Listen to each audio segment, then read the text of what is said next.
Avez-vous un projet d'études à l'international? Ça y est, Caution Bancaire Étudiant vous accompagne en toute tranquillité. Avec nous, faites de votre mobilité pour études à l'international une expérience sans stress. Nous simplifions les démarches administratives et mettons à disposition des étudiants des outils innovants pour la réussite de leur projet d'études à l'étranger. Nous délivrons notamment l'attestation de virement irrévocable AVI qui permet à l'étudiant de justifier ses moyens de subsistance à l'étranger. Caution Bancaire Étudiant et ses partenaires vous offrent une caution bancaire AVI express, économique, rapide et utile, un logement adapté, une assurance fiable et à moindre coût, un billet d'avion toute destination payable en plusieurs mensualités, un accompagnement pré- et post-visa, un prêt de mobilité pour études à un taux de 0%. Nos services sont rapides et impeccables, simples et soignés, sécurisés et conformes aux normes des services consulaires. Nous sommes à Lomé, à Didiolet, vent en face de la pharmacie du Point E. Téléphone 70 15 33 33 96 35 33 33. Caution bancaire étudiant. Quand réussir demeure un pur plaisir. Ils sont redoutés, respectés, mais surtout attendus. Cette année encore, quatre figures emblématiques de la parole vont façonner la nouvelle génération d'orateurs. Deux d'entre eux reviennent avec leur méthode affûtée, de nouvelles voix féminines entrent dans l'arène. Et croyez-moi, cette saison, les coachs ont des choses à dire. Voici les architectes de l'éloquence. Joute verbale francophone. Le pouvoir de la parole. Il analyse, il décortique, il façonne. Pour lui, entraîner une voix, c'est tailler un diamant. Allons à la découverte du coach Cyril. Joute verbale francophone. Le pouvoir de la parole. Je suis Ekwe Cyril Komlan, je suis juriste et stratège. Je suis également formateur. Voilà, je dirige l'agence qui s'appelle ESO Stratégie Internationale.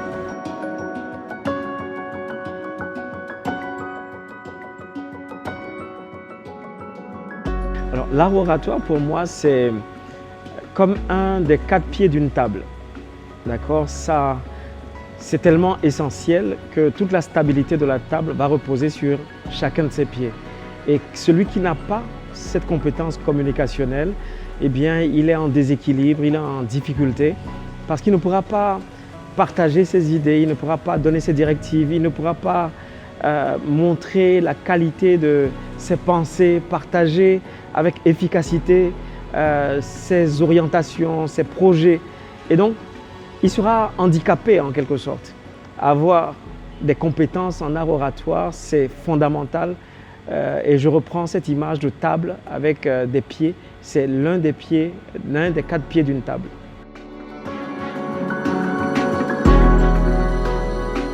Alors, les joutes verbales francophones sont une initiative que j'apprécie énormément.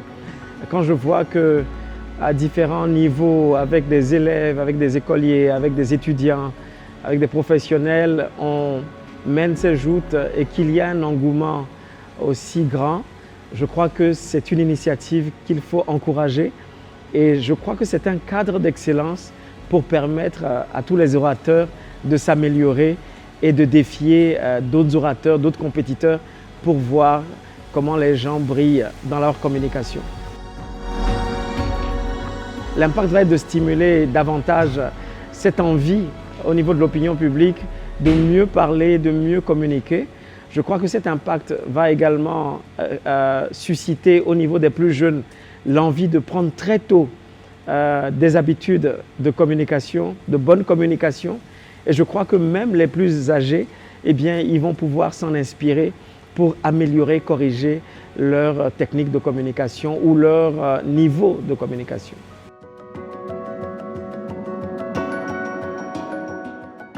Pour moi, ça va être une expérience très stimulante parce que j'aime ce genre de défi, j'aime les compétitions, j'aime lorsque les gens confrontent leur savoir-faire à d'autres personnes. Et donc, être à la fois coach me permettra de soutenir mes poulains et de les emmener au plus haut niveau possible. Et puis, juge, ça me permettra d'aider les gens à s'améliorer. Et puis, malheureusement, on va éliminer certains. Mais je pense que le plus important, c'est d'aider les gens à évoluer.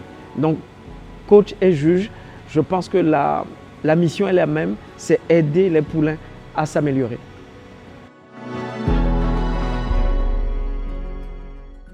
Et pour ma part, le critère fondamental, c'est la créativité et l'innovation. Je pense que tout le reste relève des basiques et que les candidats seront déjà à un certain niveau et que nous nous concentrerons sur ces points, ceux de la créativité et de l'innovation pour distinguer les autres. Moi, quelqu'un qui est dans l'innovation, dans la créativité, quelqu'un qui va nous surprendre, je voudrais quelqu'un qui puisse emmener des sujets de très loin et qu'on soit totalement ébahi par ce qu'il nous dit. Je voudrais quelqu'un qui ne soit pas classique, qui soit aventureux, quelqu'un qui soit à la fois déjanté et peu classique. C'est véritablement le profil de candidat que j'aimerais avoir.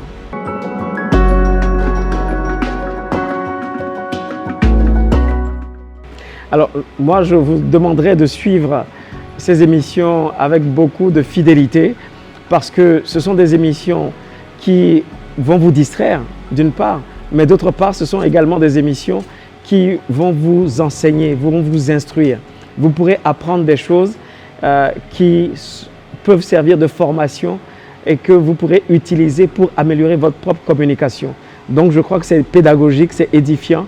Ce serait bien que tout le monde fasse preuve de fidélité par rapport à ces joutes.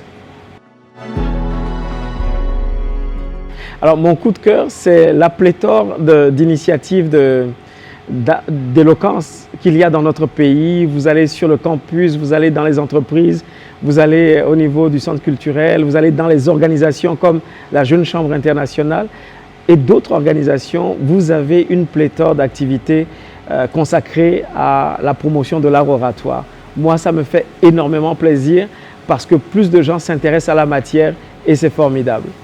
Peut-être que ces initiatives ne sont pas financées comme cela se devrait et peut-être que certaines autorités, certains ministères ou certaines institutions ou même secteurs privés pourraient exploiter cette opportunité pour vendre leur image, pour associer leur image, pour faire la promotion de cette initiative très éducative et essentielle pour la vie de tout le monde. Joute verbale francophone, le pouvoir de la parole. Frontal, passionné, tranchant, avec lui, pas de demi-mesure. On gagne ou on apprend. Je vous parle bien sûr du coach Mohammar. Joute verbale francophone, le pouvoir de la parole.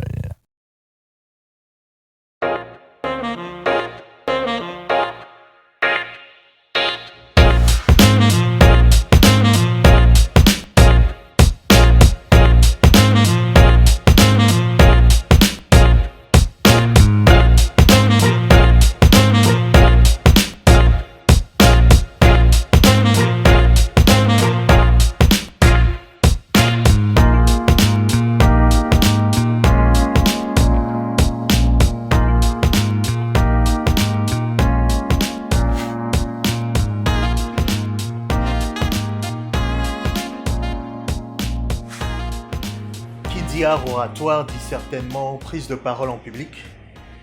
Ça dit aussi structurer un message avec une certaine belle mélodie qui sera capable de faire bouger des montagnes.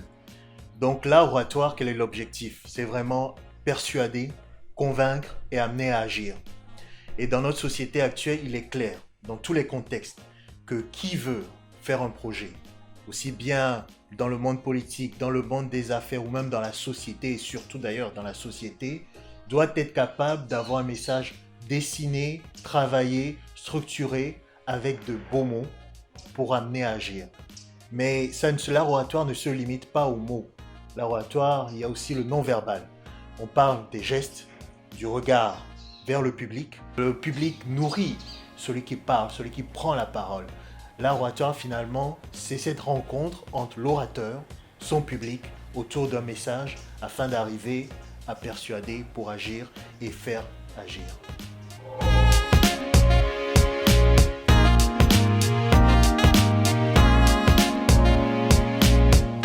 Un regard très positif Je pense que ça donne une opportunité vraiment au public d'apprendre un peu plus sur comment fonctionne une joute. Et un peu en ce qui concerne l'art oratoire en public, ça donne cette occasion aux apprentis de regarder comment ça se passe et de se préparer.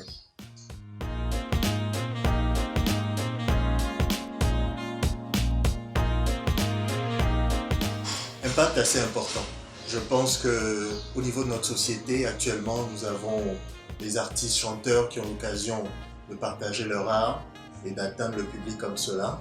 Avec une joute verbale télévisée, le public, les jeunes surtout, auront l'occasion de voir comment ça se passe. Ça va créer un certain engouement et je pense qu'on va créer des génies en herbe en matière d'art oratoire en public et peut-être, j'espère en tout cas, de futurs avocats plaideurs.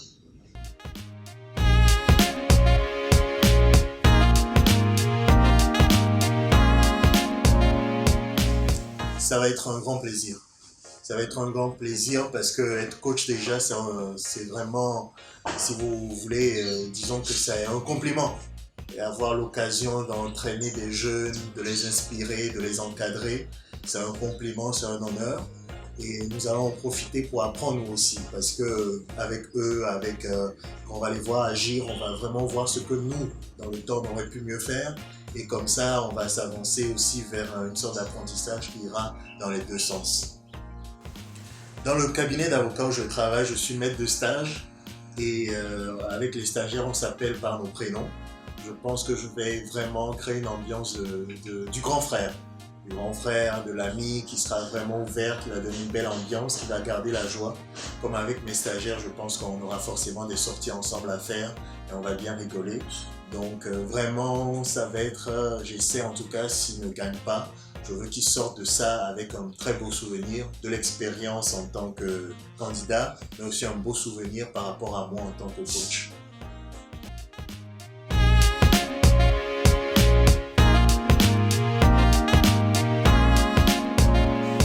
Éviter l'improvisation en ce qui concerne les candidats.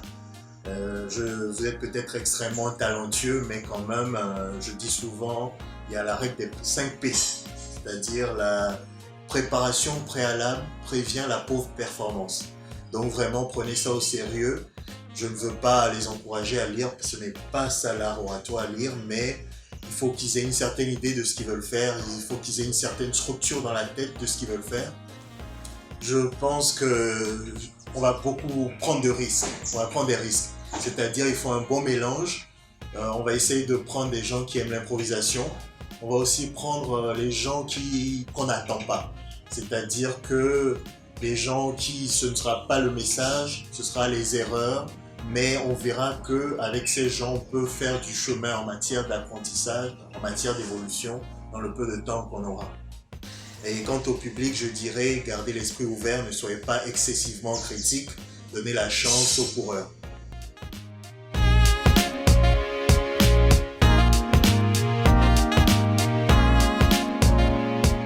Coup de cœur, je pense, l'idée même d'organiser cela, de le faire à la télé.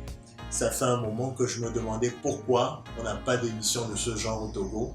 Et alors le coup de cœur, c'est vraiment l'idée de l'organiser. Et vraiment, je suis très honoré d'avoir une petite place dans toute cette belle histoire qui va s'écrire. Coup de gueule, j'ai entendu quelqu'un me dire que pour qu'une émission de ce genre marche, il faut que les questions soient des questions qui vont créer la polémique. Et j'ai un petit coup de gueule avec cela. Je pense qu'on n'a pas besoin d'avoir de la polémique, il faut juste avoir une question qui va amener les gens à réfléchir, à penser la société d'aujourd'hui, la société de demain. Joute verbale francophone, le pouvoir de la parole.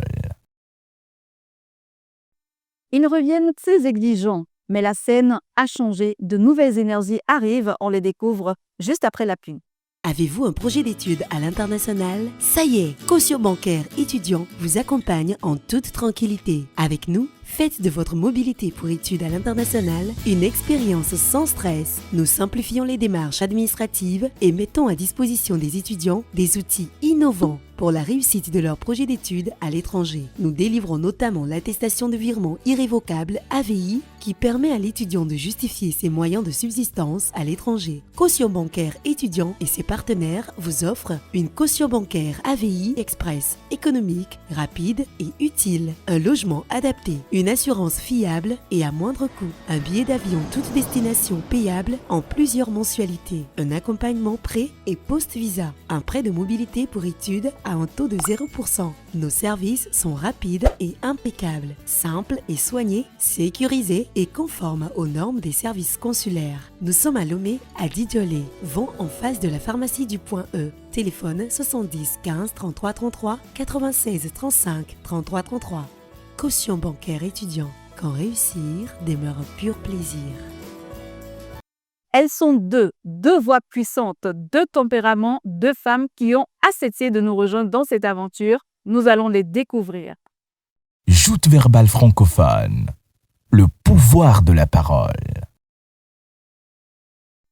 Nous allons à la découverte de la Côte Raville, avec laquelle chaque mot doit être une offrande. Je suis Rahil Mijiawa, juriste de formation, passionnée d'art oratoire, actuellement associée aux relations extérieures dans une organisation internationale et je suis coach et juge au Joute verbale francophone.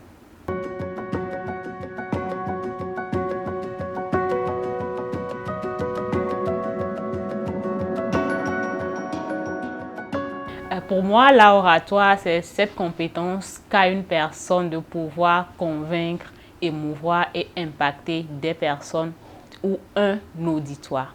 Et pour pouvoir avoir cette compétence-là, il faut travailler sa voix, son langage et sa gestuelle. Sa voix, parce que qui dit transmettre des émotions, dit cette faculté de pouvoir donner du sentiment en parlant, de pouvoir moduler sa voix. Pour avoir cette compétence, cela demande de maîtriser le langage, de maîtriser sa gestuelle et de maîtriser également sa voix. La maîtrise de la voix est importante parce que qui dit transmettre des émotions, cela demande de pouvoir moduler sa voix pour pouvoir transmettre les sentiments que l'on veut à son auditoire. La maîtrise de la langue implique qu'on ne fasse pas beaucoup de fautes dans son texte parce que face à un auditoire, quand tu fais beaucoup de fautes, tu les déconnectes de ton texte. Cela demande également la maîtrise de la syntaxe, la maîtrise du vocabulaire. Donc pour avoir cette compétence-là, cela implique essentiellement d'être un amoureux de la lecture parce que dans les livres, on découvre beaucoup de choses. La maîtrise de la gestuelle est importante parce que on dit art oratoire, certes, mais la plupart du temps, notre prise de parole est non verbale. Et pour pouvoir impacter son public, on vient en marchant, bien évidemment. La posture que l'on prend en premier détermine si effectivement notre public pourra nous suivre ou pas. Donc voilà un peu pour moi ce que c'est que l'art oratoire.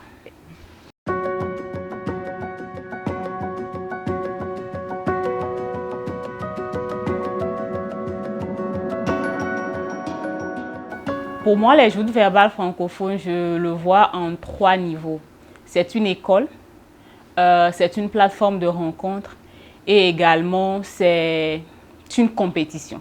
C'est une compétition bien évidemment parce que tous les candidats, toutes les candidates viennent pour pouvoir décrocher le sacre et heureusement que l'enjeu ne tue pas le jeu parce que nous voyons des débats assez intéressants et les candidats se donnent à fond même s'ils savent qu'à la fin il n'y aura qu'un seul lauréat. C'est une école parce qu'il y a des formations qui sont données tout au long et parce que l'art oratoire est une compétence, c'est une école parce que au cours de la compétition, cette faculté que vous avez de pouvoir défendre vos idées à chaque fois vous permet de développer ce muscle qu'est l'art oratoire parce que c'est l'habitude qui crée cette facilité que vous aurez plus tard à pouvoir défendre vos idées devant un public.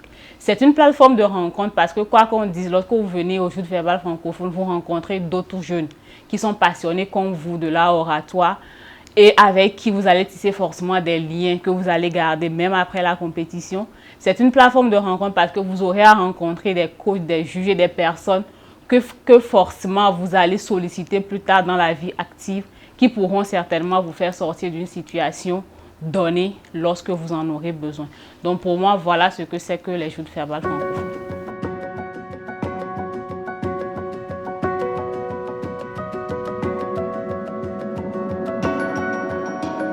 Une émission dédiée pour un débat structuré, l'impact, c'est l'impact sur les candidats eux-mêmes qui participent parce que cela leur donne de la visibilité forcément, vu le nombre d'internautes ou le public qui va les suivre. Et c'est un impact également sur le public qui suit. Sur le public qui suit parce que les jeunes aujourd'hui sont connectés via Internet, suivent la télé. Donc l'impact sera principalement qu'un jeune dans un village quelque part va se dire « Waouh, cette personne s'exprime bien, moi aussi je peux faire pareil, je vais pouvoir m'inscrire l'année prochaine peut-être pour participer aux joutes verbales francophones. » Donc pour moi, c'est cet impact-là que cette émission a sur la personne qui participe à l'émission et aussi au public jeune qui les suit. Voilà.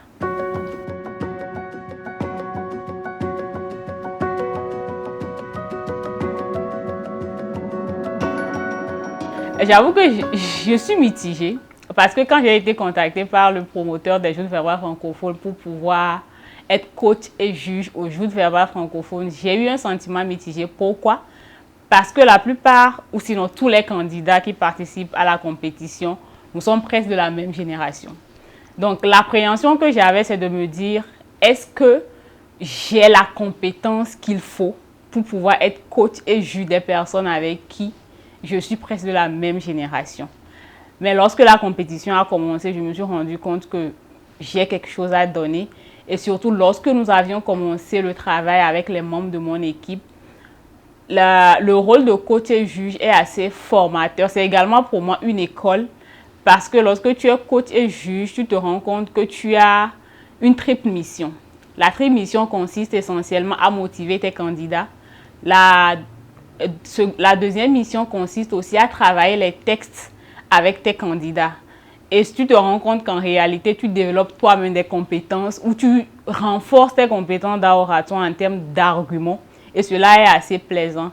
Maintenant, le troisième niveau de rôle en tant que coach et juge, c'est de pouvoir créer cette symbiose d'équipe entre les 4 membres de ton équipe afin que vous puissiez, lors des compétitions, même lors des rencontres, pouvoir créer ce lien qui pourra servir même plus tard au-delà de la compétition. Donc voilà un peu comment j'appréhende mon rôle en tant que coach et juge. Non, je ne dirais pas que je suis une coach sévère. Je pense que je suis plus une coach qui motive et qui amène au fur et à mesure ses candidats à faire de leur mieux pour donner leur plein potentiel. Je ne suis pas une coach sévère.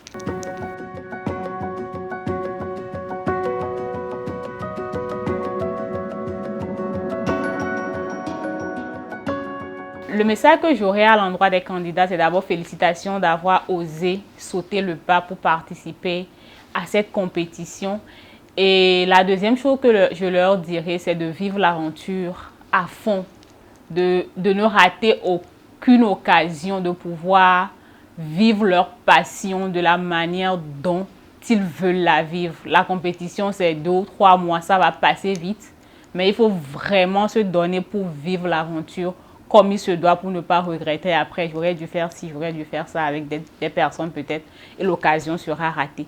Maintenant, aux téléspectateurs et téléspectatrices, je les invite tout simplement à continuer de regarder les joutes verbales francophones et inviter les jeunes qui nous suivent de pouvoir s'armer également pour l'année prochaine afin de participer à cette compétition pour défendre leurs idées, défendre leur passion et pouvoir développer cette compétence-là aujourd'hui qui est devenue incontournable dans le monde professionnel et dans le monde personnel également. Merci.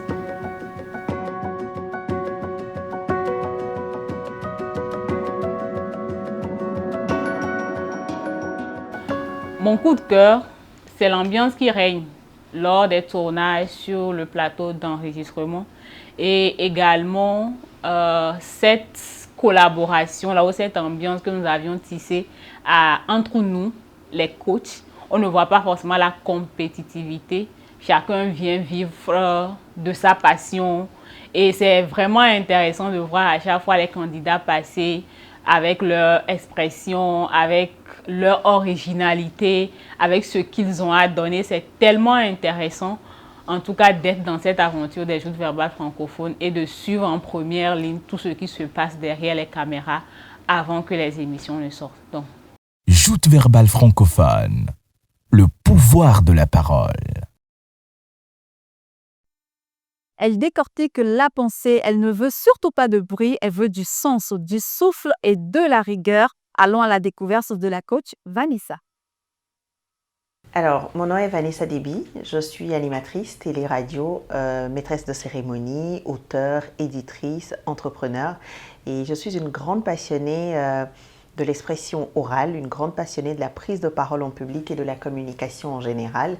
Et j'ai donc su faire de mon parcours d'introvertie une véritable force en développant donc les aptitudes clés pour la prise de parole en public.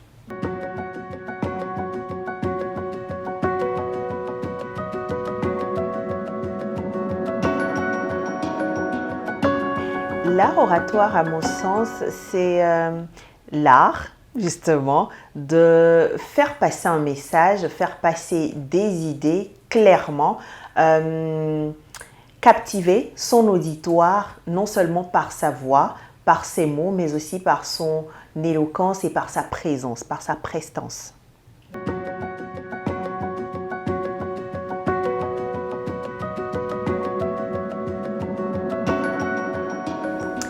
Mon regard, il est admiratif quand je pense aux joutes verbales francophones, une émission d'ailleurs que je suis depuis les tout débuts.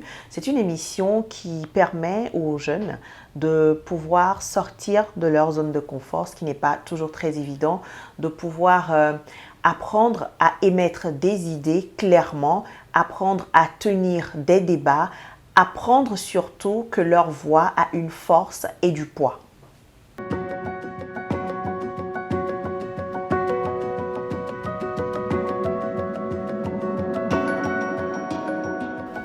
C'est une plateforme qui permet de révéler des talents, une plateforme qui permet à des jeunes talents justement de comprendre qu'ils sont des jeunes talents et l'impact il est très positif à mon sens parce qu'en restant chez soi, en restant dans sa zone de confort comme je venais de le dire, on ne se rend pas toujours compte des choses qu'on est capable de faire. Justement, j'ai parcouru le même chemin. Je ne savais pas de quoi j'étais capable jusqu'à ce que je n'ai l'occasion de faire sortir tout cela de moi. Et donc, les joutes verbales francophones, c'est une plateforme excellente et qu'il faut encourager.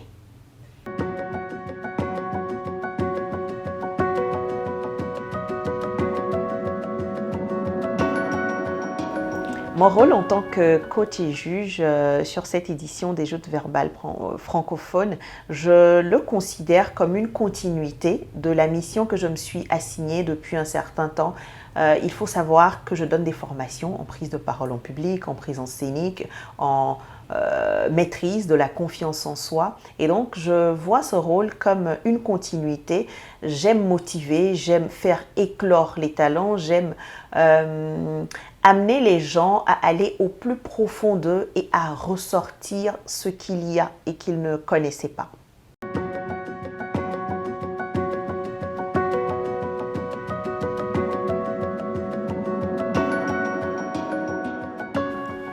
Aux candidats, je dirais, préparez-vous, restez concentrés, restez vous-même et osez. Aux téléspectateurs et aux internautes, je dirais, laissez-vous captiver, laissez-vous inspirer par ces jeunes talents et soutenez-les surtout.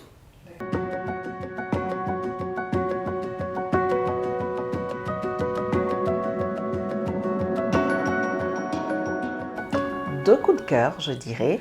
Un coup de cœur d'abord pour M. Frédéric Tchatchou, pour cette initiative, cette très belle initiative qu'il arrive à tenir depuis toutes ces années. Je lui dis félicitations, beaucoup de courage et bon vent au projet. Coup de cœur également pour tous ces candidats, passés, présents et à venir, juste pour le simple fait qu'ils osent sortir de leur zone de confort. Merci à vous. Joute verbale francophone. Le pouvoir de la parole. 4 visions, une même passion et bientôt 4 équipes. Le combat approche. Dès l'émission prochaine, la trentaine de candidats rentreront dans l'arène pour les cartes blanches. Localité d'origine, nous aurons à les découvrir dans la première vraie épreuve. Mais surtout, les coachs vont observer, noter et commencer par réfléchir à leur choix. Ils sont prêts, elles sont prêtes. Et vous? Joute verbale francophone. Le pouvoir de la parole. L'aventure commence et moi, je serai là chaque semaine pour vous faire vibrer au rythme des mots. Je suis Miss Yawa et à l'émission prochaine pour une première épreuve, les cartes blanches, une seule règle, 4 idées.